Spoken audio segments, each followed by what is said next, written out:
Well, let me tell you a secret. No one does when they begin. Ideas don't come out fully formed. They only become clear as you work on them. You just have to get started. Today, I want to talk about purpose. But I'm not here to give you the standard commencement about finding your purpose. We're millennials. We try to do that instinctively. Instead, I'm here to tell you that finding your purpose isn't enough.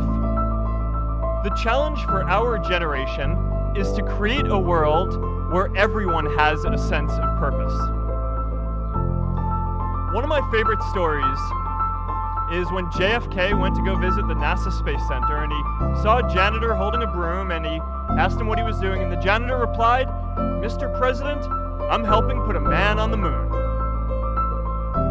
Purpose is that feeling that you are a part of something bigger than yourself, that you are needed, and that you have something better ahead to work for. Purpose is what creates true happiness.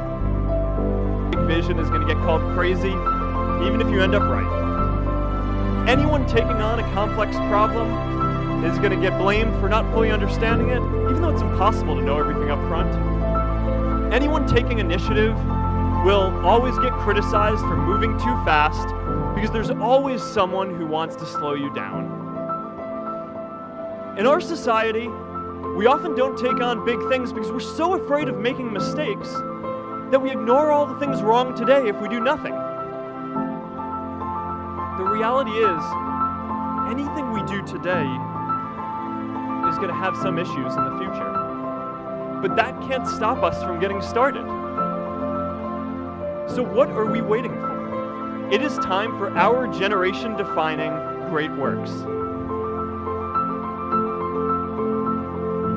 So taking on big, meaningful projects together is the first thing we can do to create a world where everyone has a sense of purpose.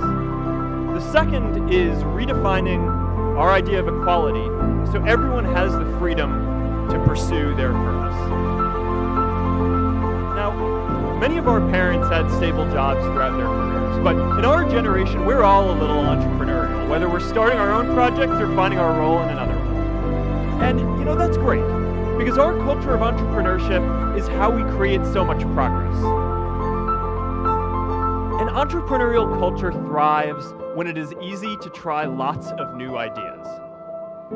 Facebook wasn't the first thing I built. I also built chat systems and games, study tools and music players, and I'm not alone.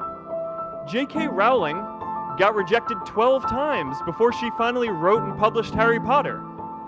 Even Beyoncé had to make hundreds of songs to get Halo. The greatest successes come from having the freedom to fail.